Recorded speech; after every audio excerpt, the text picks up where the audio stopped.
ہوں تو میں صرف چھوٹی چھوٹی تشکیلوں پہ زور دیتا ہوں کہ آپ ہر مہینے 3 دن لگا لیا کریں اللہ کے راستے میں. اگر آپ پابندی سے جاتے رہے 3 دن کبھی ناغا ہو جائے کوئی بات نہیں, اور فرض نماز نہ چھوٹے. آپ بہت بڑا مجمع آئے ہو, یقیناً سارے تو 5 وقت کے نمازی نہیں ہوں گے, تو نماز نہ چھوٹے کہ نماز ایک ایسا فریضہ ہے جس میں کوئی گنجائش نہیں. روزہ بیمار ہو ٹھیک ہے چھوڑ دو بعد میں رکھ لینا, مسافر ہو کوئی نہیں بعد میں رکھ لینا, زکوٰۃ آج فرض ہوئی ہے کوئی بات نہیں کل دے دینا, پرسوں دے دینا, اگلے مہینے, اس سے اگلے مہینے, 12 مہینے میں جب مرضی زکوٰۃ دینا.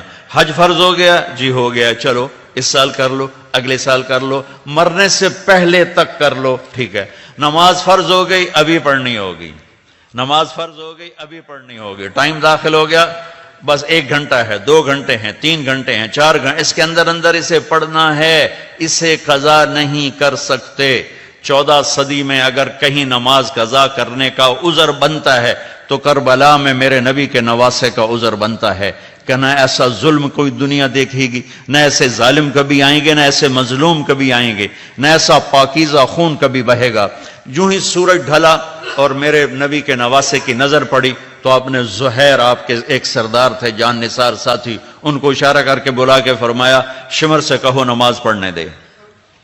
ہاں اللہ کی قسم اگر یہ نہ پڑھتے تو بھی جنت تھی. کہ جنگ سے پہلے آنکھ لگ گئی, آنکھ لگی تو آنکھ کھلی تو مسکرانے لگے. تو بہن نے پوچھا یہ کوئی مسکرانے کا وقت ہے؟ فرمایا اللہ کے نبی خواب میں آئے ہیں, فرما رہے ہیں بیٹا میں لینے کے لیے آ چکا ہوں. تو اب اگر یہ نہ پڑھتے تو ان کو کوئی فرق نہیں تھا, ہمارے لیے پیغام ادھورا ہوتا, اور میرے نبی کے گھر نے یہ پیغام دینا تھا کہ زیر خنجر بھی یہ پیغام سنایا. ہم تلواروں کی دھار کے نیچے سجدے کر کے دکھایا, بہتے خون میں سجدے کر کے دکھایا, تڑپتے جسموں کے ساتھ سجدے کر کے دکھائے, زخمی بدن کے ساتھ سجدہ کر کے دکھایا. تو تمہیں کیپ ٹاؤن جیسے خوبصورت شہر میں نماز سے کیا چیز روکتی؟ تو زہیر نے شمر سے کہا کہ تھوڑی دیر کے لیے جنگ روکو, نماز پڑھنی ہے. وہ کہنے لگا ہماری تلواریں نہیں رکیں گی. تو امام عالی مقام نے فرمایا ہم نماز نہیں چھوڑیں گے, ادھر آ ستمگر ہنر آزمائیں, تو تیر آزما ہم جگر آزمائیں. کہ آدھے نماز پڑھو آدھے جنگ کرو. آدھوں نے جنگ کی, آدھوں نے نماز پڑھی. پھر جنہوں نے نماز پڑھی تھی ان سے کہا تم جنگ کرو, جو جنگ کر رہے تھے ان سے کہا تم نماز پڑھو. سب کو نماز پڑھوائی, اور عصر سے پہلے سب کے سر کٹ کے نیزوں پہ چڑھ گئے تھے.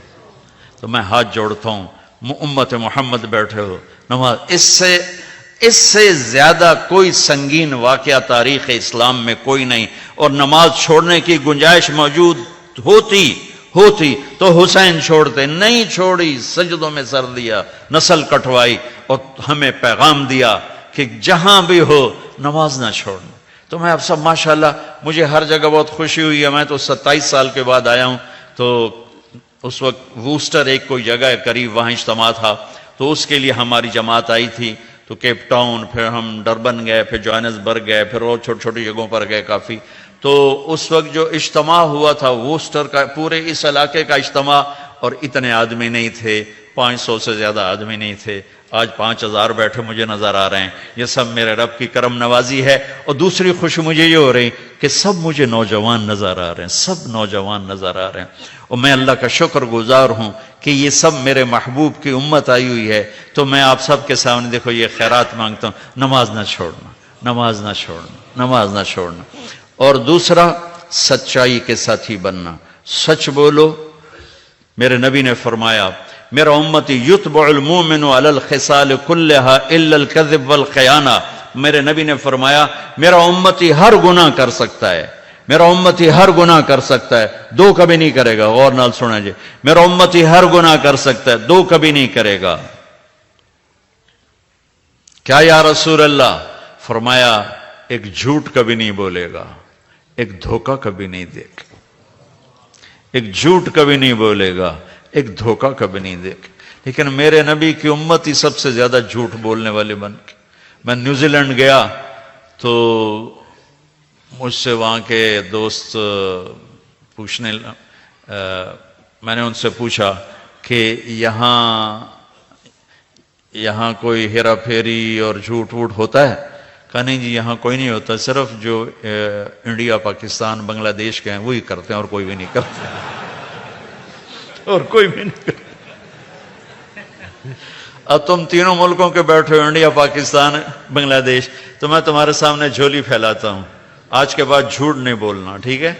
آج کے بعد دھوکہ نہیں دینا ہے، پیپر بنانے کے لیے ان کی لڑکیوں سے شادی نہ کرو، ایمانداری کے ساتھ شادی کرو، مجھے کوئی اعتراض نہیں، لیکن اس لیے شادی کرنا کہ پیپر بن جائیں، لعنت ہے اس دھوکے پر۔